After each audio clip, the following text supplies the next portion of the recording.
संविधान आज आपल्या समक्ष संवाद साधताना ज्या अपप्रवृत्त विचाराचे काही लोक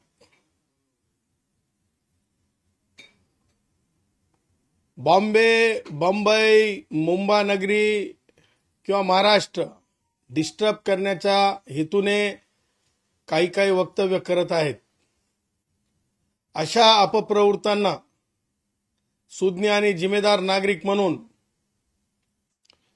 यांना सुनावली पाहिजे, यांच्या कांटाळ्या उघडल्या पाहिजेत आणि दोन अपप्रवृत्त भाषा बोलणारे, एक राज ठाकरे आणि दोन असदुद्दीन ओवैसी. मला हे समजत नाही, हे दोघही काय एकाच विचाराला वाहून गेलेले अवलादी आहेत की काय, असा मी प्रश्न विचारतो. ह्या दोघांमध्ये एक साम्य आहे आणि ते साम्य मी सांगितल्याच्या नंतर प्रत्येक महाराष्ट्रातील माणसाला ते सत्य वाटेलच, ही डंके की चोट पे खात्री आहे. ते साम्य म्हणजे हे दोघं अशा प्रकारे बाहेर येतात. जून महिना जसा पावसाळ्याचा असतो आणि पावसाळ्यामध्ये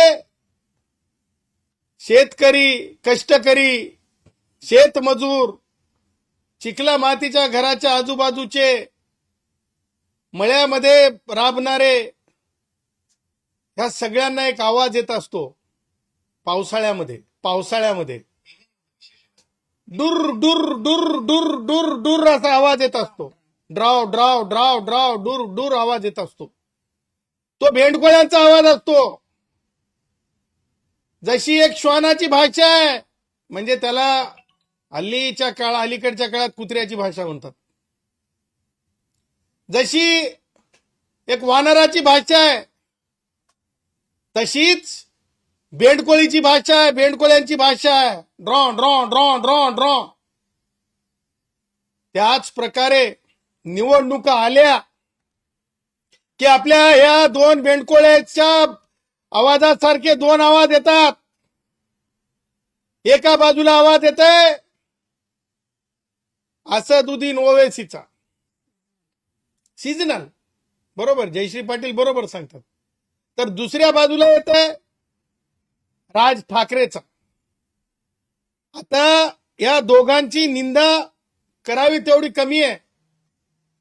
आता विचाराचीच नालस्ती असेल तर त्यांच्या समोर बोलण्यापेक्षा त्यांना सुनावलेलं बरं. आणि त्यांना सुनावत असताना मला हे म्हणायचं आहे, राज ठाकरे ज्या प्रकारे अश्लील भाष्य माजलेत वगैरे शिट्ट्या वाजवून घेण्यासाठी, तसं तर आमची म्हणजे या महाराष्ट्राची संस्कृती आहे. हरिभाऊ अनविलकरांचा फड जेव्हा लागतो त्यावेळेस पिर्र शिट्या वाजतात, आवाज होतोय. आमची लाडकी नृत्यांगना महाराष्ट्राची गौतमी पाटील, तिच्या नृत्यावर सुद्धा तरुणाई शिट्या मारते, आनंद व्यक्त करते. तसा हा राज ठाकरे हा जेव्हा व्यक्त होतो तेव्हा सुद्धा लोकांना शिट्याच मारल्यासारखं, वाजवल्यासारखं वाटतंय. एक वेगळंच एंटरटेनमेंट आहे. मला हे समजत नाही की माझ सारखे शब्द बोलणाऱ्या राज ठाकरेंना जे समर्थन करतात ते काय बिळात जाऊन बसलेत का? हे वक्तव्य चालतंय का लोकतंत्रामध्ये? ही भाषा आहे का लोकतंत्रातली? मला राज ठाकरेंना विचारायचंय. मला असं वाटतंय राज ठाकरे आणि उद्धव ठाकरेची डुबती नाही आहे. हे कारण आहे राज ठाकरेवर बोलण्याचं.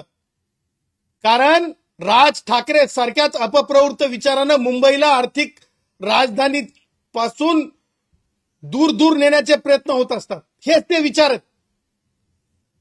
आणि तुम्हाला सांगतो ह्याच त्या विचारामुळं मुंबईमधले अनेक आर्थिक व्यवसाय, मोठे व्यवसाय ज्याच्यामुळे कष्टकऱ्यांना हाताला काम मिळतो, असे व्यवसाय जे आहेत दूर जात आहेत, दूर गेले आहेत. आणि हा दूर घालू पाहणाऱ्या ही लोक आहेत. मला सांगा, उद्योजकांनी उद्योग वाढवले तर काय कुठे ते राज ठाकरेच्या काय बंगल्याचं नाव आहे? तिथं ते काय राज ठाकरेच्या घरी काय परवानगीला पाठवायचं काय नवीन उद्योग निघालाय म्हणून? ते काय ब्रिज होय का? हे पूल सुरू झाला की बोलायचं, ते पूल सुरू झाला की बोलायचं, टोल सुरू झाला की बोलायचं. कोणते अधिकार आहेत? म्हणजे राज ठाकरे काय अथॉरिटी झालाय का? राज ठाकरेला मर्यादा आहे, त्यानं मर्यादेचं उल्लंघन करू नये. इथं नाक बुडूच्यावर फोटो काढता तेव्हा अदानीजी चालतात. कारण व्यवसाय टिकला पाहिजे मुंबईत, उद्योग टिकला पाहिजे, पोर्ट चालले पाहिजेत. अरे एक अभिमान असला पाहिजे. काही मतांतर असू शकतात, पण एवढे एक्स्ट्रीम का बाबा? फोटो काढले फॅमिली शूट साठी, अदानीजींचे फोटो चालतात. परंतु आम्हाला तर माहित आहे अदानीजीच्या इथं कधी नाक डुबूच्यावर खाल्लंय की नाही, ते राज ठाकरेंना सांगा, आम्हाला माहित नाही. एंटरटेनमेंटसाठी आपलं सुरू. एक तरी माणूस निवडून आणू शकते का राज ठाकरे? एक तरी माणूस निवडून आणू शकते? निवडून आणण्याचा अंदाज आहे? काही खाजगी दूरवाहिनीवरल्या मी मुलाखती पाहिल्या, त्याच्यात तर आताच शिन झाल्यासारखे विचार आहेत. म्हणे मुंबईच्या बाहेर, नाशिकच्या बाहेर का गेले नाही? तर उत्तर आहे का राज ठाकरेचे? साप राजकारणासारखा, स्वतः डिक्लेअर केल्यासारखं की आम्ही बाहेर शिल्लकच नाहीत. इथं सुद्धा शिल्लक नाहीत. आणि त्याच्यामुळं मला राज ठाकरेंची आता क्यू येते. राज ठाकरेच्या डोक्यामध्ये ही दलिंदरी भरलेली आहे. आणि म्हणून मला राज ठाकरे यांचे समर्थन करणारे, राज ठाकरेच्या कालच्या शिवराळ भाषणाच्या नंतर, राज ठाकरे स्वतःला ठेकेदार समजताय ना संस्कृतीचा, पर्यावरणाचा. काल किती डेसिमल होता स्पीकर? किती डेसिमल होता काल स्पीकर? मग ते पोल्युशन मध्ये येत नाही का? साधू ग्राम मधले वृक्ष आणि ते रिप्लांटेशन असेल तर ते लाकूड तोड्यापर्यंत आपण करायचं. आपण खाजलं तर ती खरूज नाही, ते आपण खाजवलं की ती खरूज नाही. इतराचं खाजवल्यासारखं दिसलं तरी ती खरूज आहे. हे राज ठाकरेचं वर्तन अयोग्य आहे आणि त्याचं समर्थन करणाऱ्यांनी याचं उत्तर द्यावं असं माझं मत आहे. दुसरं, ज्या प्रकारे अण्णा मलाईंच्या बाबतीमध्ये ते खासदार आहेत, लोकतंत्रामध्ये आमच्यासारखी सामान्य माणसं जी हिंदू राष्ट्र भारत हमारा मानतात, त्यांनी निवडून दिलेले खासदार आहेत. आणि अशा पार्लमेंटरियनच्या बाबतीमध्ये कोणी पार्लमेंटरियन मत व्यक्त करण्यासाठी निवडणुकीत डेमोक्रेसीमध्ये येण्याचा अधिकार नाही का? हेच का ठेकेदार आहेत का बोलण्याचे? आणि अण्णा मलाईंच्या बाबतीत सन्माननीय खासदार अण्णा मलाई यांच्या बाबतीमध्ये ज्या प्रकारे राज ठाकरेंनी वक्तव्य केलं, ज्या प्रकारे भडव्या म्हणले, शिवराळ भाषेत बोलले Raj Thackeray, shameful Raj Thackeray, shameful. You are worst in this city. You are worst in this city. You are worst in this city. या शहराच्या विचाराला कलंकित भाषा ही राज ठाकरे. म्हणे उठाव बजाव पुंगी, उठाव काय बजाव पुंगी भगाव लुंगी, हे ही संविधानाची भाषा आहे का रे? हा, ठेकेदार आहेस ना, उत्तर दे ना. उत्तर द्यावं लागेल. तू जर उत्तर देणार नशील तर काय देशील तुझं उत्तर घेऊ. तुला काय वाटलं? डोक्यात वारं गेलाय. आणि म्हणून अण्णा मलईंच्या बाबतीत मला सांगायचंय, अण्णा या बंबई है, या मुंबई है, तुमको आने से, अपनी बात रखने से किसका बाप भी रोक नहीं सकता. आणि त्याच्या पुढे म्हणतो, तू रोक सके तो रोक ले राज ठाकरे, तू रोक सके तो रोक ले. अरे तू क्या रोकेगा, तू क्या रोकेगा. अरे भैया, हू हू हू करने से रोका नहीं जाता, खाली धुआं निकल जाता है. और धुएं का वो कोई मतलब नहीं होता है. आणि त्याच्यामुळं राज ठाकरे तो तमिल भाई को यहां बंबई में आने से रोक नहीं सकता. तू मेरे उत्तर भारतीय भाई को यहां के अपने विचार रखने से रोक नहीं सकता. तू गुजराती भाई को यहां आने से रोक नहीं सकता. तू हिंदू भाई को यहां पे महापौर बनने से, मेयर बनने से रोक नहीं सकता. उसके आगे जाके आज कहता हूं, हम बंबई के सिविक लॉयर्स हैं. लोग आके हमसे मिलते हैं, बोलते हैं, डंके की चोट पे अधिकार वाणी सांगत है, बंबई का मेयर बनेगा, हिंदू राष्ट्र भारत हमारा विचार का बनेगा और भारतीय जनता पार्टी का बनेगा. भारतीय जनता पार्टी का बनेगा, ये डंके की चोट पे हम कहते हैं. मला राज ठाकरे ही डुबती नैयामध्ये आहेत हे मला पुन्हा एकदा आवर्जून सांगायचं आहे. आणि राज ठाकरेची ही अशा प्रकारची नालायक भाषा ही राज ठाकरेने थांबवावी. राज ठाकरेची नालायक भाषा आहे, निंदा करावी तेवढी कमी भाषा आहे. भडव्यासारख्या शब्द वापरणं, माज आल्यासारखे शब्द वापरणं हे निंदाजनक नसून हे ऑफेन्सिव्ह आहेत. मी सोशल मीडिया पाहणाऱ्या, अटेंड करणाऱ्या सायबर सेलला, सोशल मीडिया पाहणाऱ्या सायबर सेलला मुंबई महानगरातील मी आव्हान करत आहे की माननीय सर्वोच्च न्यायालयाने शहानीच्या खटल्यामध्ये ज्या प्रकारे निर्देश दिलेले आहेत हे डिस्क्रिमिनेटिव्ह आहे. दोन राजभाषांमध्ये भाषेच्या आधारे आणि प्रांतीय वाद निर्माण करणे अशा प्रकारचं राज ठाकरेचं वर्तन आहे. आणि त्यामुळे राज ठाकरेवर गंभीर स्वरूपाचा गुन्हा होतो आणि राज ठाकरेला या प्रकरणामध्ये गुन्हा दाखल झाला पाहिजे. राज ठाकरेला कायदा समजला पाहिजे. राज ठाकरे खासदार होण्याला एक कद लागत असते, एक महंती लागत असते, एक अवकात लागत असते, जन आधार लागत असतो. राज ठाकरे गिन के बताओ तुम्हारी औकात क्या है. राजनैतिक औकात क्या है तुम्हारी, बताइए. तुम कितने वोट पा रहे हो, तुम्हारी औकात क्या है राज ठाकरे, तुम कितने वोट पा सकते हो, कितने नुमाइंदे तुम चुन के ला सकते हो. राज ठाकरे बताओ, कितने नुमाइंदे तुमने खड़े किए हैं वो बताओ.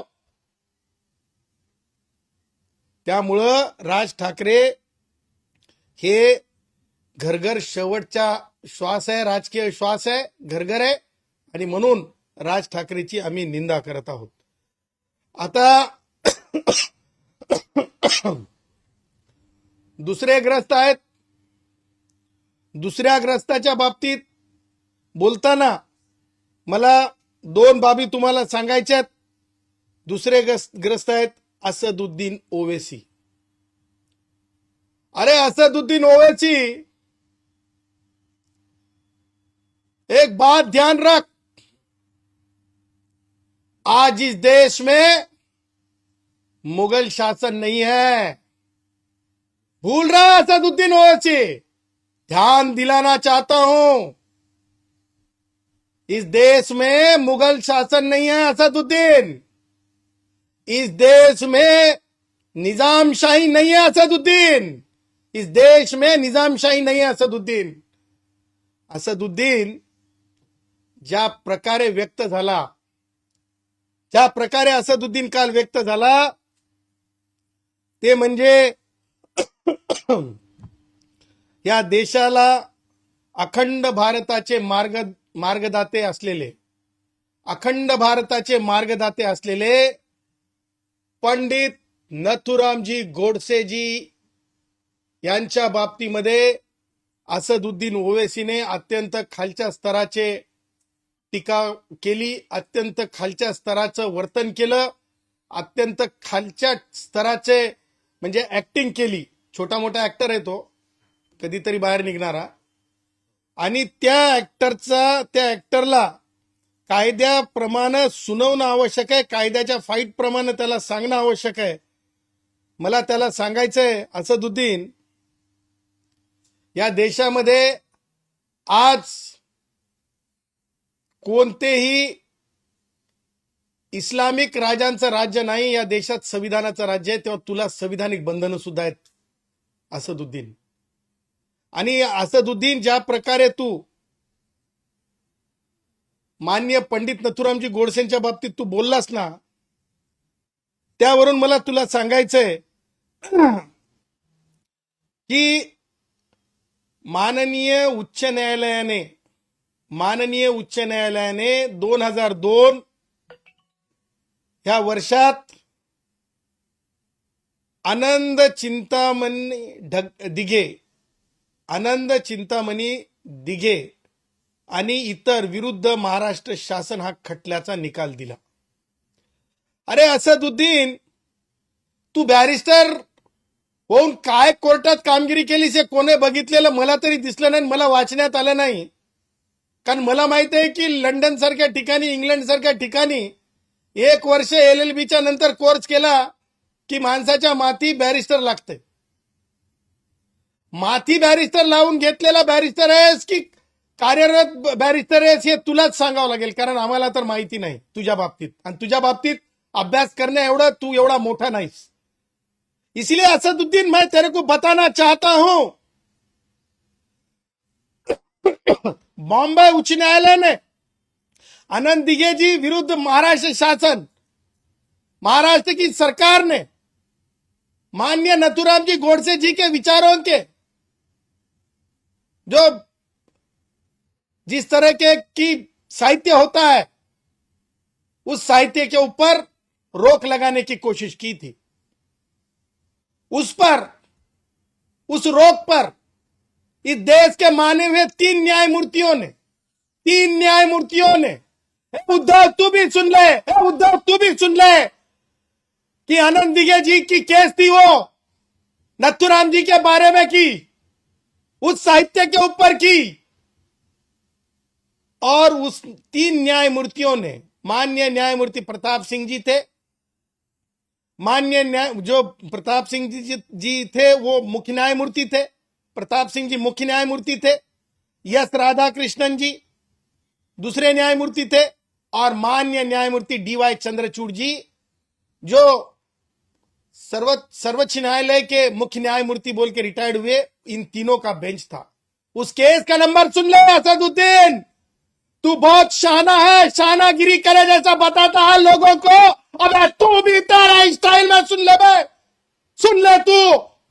2002 क्रिमिनल LJ 8 नंबर की ये केस है, जिसमें स्पष्ट तौर पे पंडित नथुराम जी गोडसे जी के लिखित विचारों के ऊपर कोई भी पाबंदी लगाने से, उस समय के सरकार ने जो पाबंदी लगाई थी, जो ऑर्डर इशू किया था, उसे रद्द कर दिया है. ये वो जजमेंट है. असदुद्दीन, मैं तुझे बताना चाहता हूं, इस देश के अंदर आज भी पाकिस्तान को हिंदुस्तान में से तोड़ के देने का दिल में जो गम है वो आज भी है, वो आगे भी रहेगा. क्योंकि अखंड भारत मानने वाला आज भी बंबई में, आज भी मुंबई में, कन्याकुमारी से कश्मीर तक है. तू क्या चांस ले रहा है? तुझे चांस मिल रहा है. अब की बार तुझे वार्निंग दे रहा हूं, असदुद्दीन ओवैसी, तू माफी मांग. तू माफी मांग पंडित नथुराम जी गोडसे के ऊपर जिस तरह से तू व्यक्त हुआ है। कानून वाला है ना, तो इसलिए कानून की भाषा में तुझे बताया हूं। आजही देशामध्ये अखंड भारताचा विचार, पंडित नथुरामजी गोडसे यांच्या संघ भारताचा विचार आजही जिवंत आहे। आणि म्हणून आमचं म्हणणं आहे की असदुद्दीन ओवैसी सारखे जे आजही स्वतःला संविधानाच्या देशात इस्लामिक राजांचं राज्य आहे असं समजायला लागलेत की काय, आणि म्हणून एक आमच्या याच्यामध्ये एक मन आहे, मात्र टीका आहे। तुकड गधे होते एका काळामध्ये, त्या तुकड गध्यांची किंमत काय असते ही वात्र टीका आहे, ही सार्वजनिक मन आहे। आणि म्हणून या असदुद्दीन ओवैसीनं पंडित नथुरामजी गोडसे यांच्या विचाराची माफी मागितली पाहिजे, आमचं असं स्पष्ट म्हणणं आहे। त्याचबरोबर पुढे जाऊन आम्हाला हे सांगायचं आहे की अशा प्रकारे पंडित नथुरामजी गोडसे यांच्या विचाराची जर अवहेलना हा असदुद्दीन ओवैसी किंवा याच्यासारखी पिलावळ जर करत सुटली तर त्याचा पावबंद कायदेशीर करू, हे सुद्धा आम्ही डंके की चोट पे सांगत आहोत। ओबीसी सदावर्ते साहेब, तुम्ही आता अण्णा मुलांचा उल्लेख खासदार असा केला, ते कधी खासदार झालेले आहेत? कधी कधी हे पहा, बघायला मी तुम्हाला एकच सांगेल की ह्या देशामध्ये मला म्हणजे तुम्ही म्हणजे ज्या प्रकारे मी उत्तर देत होतो, माझं उत्तर देण्याचा उद्देश हा होता की राज ठाकरे यांना ठेकेदारी दिलेली नाही मुंबईमध्ये कोण यावं कोण जावं, आणि त्याच्यामुळं सामान्यातला सामान्य माझा तमिळ भाऊ असेल ते सुद्धा येईल और डंके की छत पे हा बोलेगा। मी काय सांगितलं तुम्हाला, माझा उद्देश हा आहे की लोकप्रतिनिधी असोत, खासदार असोत की आमदार असोत की सामान्य नागरिक असोत, तुम्ही मला वेगळ्या अर्थाने घेऊ नका। माझं म्हणणं आहे की खासदार असो, आमदार असो की सामान्य नागरिक असोत, कोणी असोत, त्या कोणत्याही केरळचा व्यक्ती असो, तमिळचा व्यक्ती असो, यूपीचा व्यक्ती असो, बिहारचा व्यक्ती असो, गुजरातचा व्यक्ती असो, ते डंके की चोट पे इथून बोलू शकतात। पण तुम्ही समर्थन करता का अण्णामलाई जे काय म्हणाले, त्यांना ते बोलले की मुंबई हा महाराष्ट्राचा भाग नाहीये करून? एक लक्षात ठेवा, तसं म्हणलेले नाहीत। हे राज ठाकरे सारखे बोट घालणारे जे आहेत ना, ते बोलत आहेत। त्यांचं म्हणणं असं आहे की हे इंटरनॅशनल सेंटर आहे, इंटरनॅशनल सेंटर आहे बॉम्बे, हे इंटरनॅशनल सेंटर आहे, इकॉनॉमिक कॅपिटल आहे भारताचं। त्याच्यामुळं एक लक्षात ठेवा, देशातल्या प्रत्येक भागावर या देशातल्या प्रत्येक नागरिकाचा अधिकार आहे। असं नाही आहे की महाराष्ट्र एक केवळ एका भाषिकांचा, तमिळ एका भाषिकांचा, उत्तर भारत एका भाषिकांचा, तसं नाही आहे। भारतीय संविधानामध्ये तशा प्रकारची बंधनं घालण्यात आलेली नाहीत, आणि त्याच्यामुळं राज ठाकरे काय म्हणताय याला काही किंमत नाही। कीर्तीवरती दोघा ठाकरे बंधूंची सभा झाली, मोठी भाषणं झाली। मुंबईला गुजरातशी जोडण्याचा डाव आहे असं म्हणत राज ठाकरे म्हणतात, आवाहन करतात मराठी माणसाला की ही मराठी माणसांसाठी शेवटची निवडणूक आहे, असं का म्हणावं लागतंय राज? कारण तुम्हाला सांगतो, राज ठाकरेचं स्वतःचा न्यूसन्स झिरो आहे, राज ठाकरेचं स्वतःचं कार्य हे झिरो आहे। राज ठाकरे हे झिरोचा हिरो आहे, तुम्हाला सांगतो। त्याचं कारण सांगतो, म्हणून तर म्हणलं मी तुम्हाला। उदाहरण काय दिलं की वेगवेगळ्या प्राण्यांच्या, पक्ष्यांच्या आणि पावसाळ्यात बाहेर येणाऱ्या छोट्या छोट्या सीजनल बेंडकोळ्यांचे आवाज असतात, तसं राज ठाकरेचा आवाज आहे। आणि तुम्हाला सांगतो, राज ठाकरेची पूर्णता राजकीय जिरलेली आहे, राज ठाकरेची पूर्ण राजकीय जिरलेली आहे, राज ठाकरेची पूर्ण राजकीय जिरलेली आहे।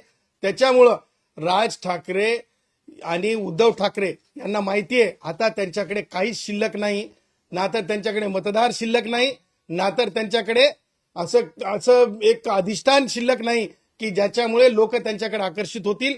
म्हणून खोटा नरेटिव्ह तयार करायचा। एक लक्षात ठेवा, या महाराष्ट्रामध्ये सुद्धा वेगवेगळे भाषिक लोक राहतात। तुम्हाला सांगतो, आजही आमच्या विदर्भामध्ये, तुम्हाला सांगतो, विदर्भामध्ये बऱ्यापैकी संख्या ही आदिवासी भावांमध्ये कोलमी भाषा बोलली जाते। तुम्हाला सांगतो, बंजारा भाषा बोलली जाते, वारली भाषा बोलली जाते, गोंड भिल वेगवेगळ्या भाषा आहेत। आणि त्याच्यामुळे भाषावर रचना किंवा प्रांत रचना हे ऍडमिनिस्ट्रेटिव्ह एक कॅल्क्युलेशन आहे. परंतु छोटी राज्य निर्मिती, मी हे म्हणत नाही की मुंबई गुजरातमध्ये गेली पाहिजे, परंतु छोटी राज्य निर्मिती म्हणजे स्वतंत्र विदर्भ झालाच पाहिजे ही मागणी आहे. स्वतंत्र विदर्भ झालाच पाहिजे मागणी आहे ना. छोटं राज्यही प्रगतीचं मोठं स्तोत्र ठरू शकते. त्याच्यामुळे मुंबई ही आर्थिक राजधानी आहे आणि त्याचबरोबर मुंबईसारखं शहर हे अधिकाधिक म्हणजे कायदेशीर दृष्ट्या आणि आंतरराष्ट्रीय समूहासाठी अत्यंत खुलं राहिलं पाहिजे. आणि त्यासाठीची काही योजना जर भविष्यामध्ये होत असतील स्वयंभू, जसं दिल्ली स्वयंभू नाही का, मला सांगा तुम्ही, दिल्ली स्वयंभू नाही का? दिल्लीच्या तत्वावर जर उद्या मुंबई उभी राहिली तर दुःख कुणाला आहे हो? घरातल्या 100% लोकांना जर काम मिळत असेल, जपानच्या तुलनेत मुंबई आहे, जपानच्या तुलनेत मुंबई आहे. माझा परळ लालबाग इथला तरुण किंवा माझा माहीमचा तरुण किंवा माझा वरळीचा तरुण किंवा दादरचा तरुण यांना 100% जर काम मिळत असेल 24/7 मुंबई झाल्यानं बंबई झाल्यानं वाईट काय त्याच्यामध्ये? हे सामान्य माणसाचा पूर्ण विकासासाठीचं तंत्र आहे, विचार आहे. आणि माझं हे म्हणणं आहे की हा सामान्य मुंबईकरांचा उद्या तुम्हाला विचार दिसेल, नाही दिसला तर मग म्हणा. तुम्ही नेहमी संदीप देशपांडेंचा right person in wrong party असा उल्लेख करता. काल सभेच्या सुरुवातीलाच संदीप देशपांडेंना भाषणाची संधी मिळाली. प्रकाश महाजन म्हणतायत उद्धव ठाकरेंना विरोध करायला संदीप देशपांडेला भाषण करायला उद्धव ठाकरे. मला तुम्हाला एकच सांगतो, मी कसं राहतंय, मी संदीपचा उल्लेख म्हणजे right person in wrong party म्हणल्यामुळं संदीपला पहिली संधी मिळाली. कारण राज ठाकरे उद्धव ठाकरेला वाटलं अरे बापा आता काय खरं नाही रे बापा बापा. त्याचबरोबर माझी बहीण सुषमाताई यांचं आणि माझं एका खाजगी चित्रवाहिनीला झालं की ताबडतोब माझ्या सुषमाताईला काही मिनिटं का होईना ते कोणतं ते सभागृह म्हणतात शिवसेना भवन, तिथं मला माझी बहीण दिसली. माझी भटक्या विमुक्ताची बहीण आहे पण माझी बहीण दिसली, त्याच्यातच मला आनंद. तुम्हाला सांगतो माझ्या बोलण्याचे 100% परिणाम होतात, 90% परिणाम होत नाहीत. राज ठाकरेचे बोलण्याचे परिणाम जेवढी चिलीम राहते की नाही ते धुरापुरतेच राज ठाकरेचे परिणाम राहतात. आणि त्यामुळं तुम्हाला सांगतो ह्यांच्या पायाखालची जमीन बुश झालेली आहे. आणि मुंबईतील बंबईतील लोकांनी कष्टकऱ्यांनी हे लक्षात घेतलं पाहिजे. आम्ही कष्टकरी समूहाचं नेतृत्व करतो की यांच्या भूलभुलैयाला बळी नाही पडायचं आहे. यांचा खोटं सगळा काही नरेटिव्ह हे पसरवतात. बंबईच्या बाबतीत असेल किंवा वेगवेगळ्या म्हणजे उद्योगपतींच्या बाबतीत असेल, हे खोटं नरेटिव्ह पसरवतात. यांना आता बाजूला सारण्याची वेळ आहे. जसं महाराष्ट्राने यांना मागच्या निवडणुकीत बाजूला सारलं तसं मुंबईच्या मतदार सुद्धा 100% यांना बाजूला सारेल. आणि मला खात्री आहे की महापौर हिंदू राष्ट्र भारत हमारा मानणाऱ्या भारतीय जनता पक्षाचाच होईल, त्याच्यात बिलकुल शंका नाही. कारण भारतीय जनता पक्षानं आपल्याला माहिती आहे अत्यंत विचारपूर्वक असे उमेदवार दिलेत, जसं की नवनाथ बंद साहेब असतील. अशी काही उमेदवारी आहेत की ज्याच्यामुळं खरोखर सांगतो एक युथला मोठी संधी दिलेली आहे. आणि मला असं वाटतं की ही बाजू तुम्हाला आज जरी तुम्हाला वाटत असेल की माध्यमांसमोर मी बोलतो, परंतु येणाऱ्या निवडणुकीच्या निकालाच्या दिवशी तुम्हाला हा रोग कळेल. ह्या व्यतिरिक्त प्रफुल्ल पटेलांनी असं वक्तव्य केलं धनंजय मुंडेंच्या बाबतीत की त्या प्रकरणामध्ये त्यांचा कुठलाही संबंध नाही, मात्र 1 वर्ष झालं तपास सुरू आहे, त्यांचा संबंध आला नाही, ते लवकरच मंत्रिमंडळात दिसतील. हे वक्तव्य त्यांनी अगोदर 6 महिन्यापूर्वी पण केलं होतं, मात्र मंत्रिमंडळात दिसत नाही. बघा, लक्षात ठेवा, भटक्या विमुक्ताच्या पोटी जन्माला येणं, भटका विमुक्त ओबीसीचं नेतृत्व करणं, गावगाड्याच्या भाषेसोबत पुढं जाणं, काही लोकांना धसभस सारख्या लोकांना त्रास होत असते. आणि त्याच्यामुळं हे सगळे कुभांड रचले जातात. हेलिकॉप्टरमध्ये आमचे धनंजय बसले की लोकांना त्रास होते, नव्या गाड्या घेतल्या की लोकांना त्रास होते. परंतु शिक्षणाचं जे हे झालं भगवान बाबांमुळं, पूज्य भगवान बाबांमुळं, त्याच्यामुळं एक प्रतिष्ठेला जगण्याची संधी मिळाली, संविधानामुळं संधी मिळाली. आणि तुम्हाला सांगतो देर दुरुस्त है लेकिन धनंजय जी मुंडे महाराष्ट्र के नेता है, 100% मंत्री होतीलच.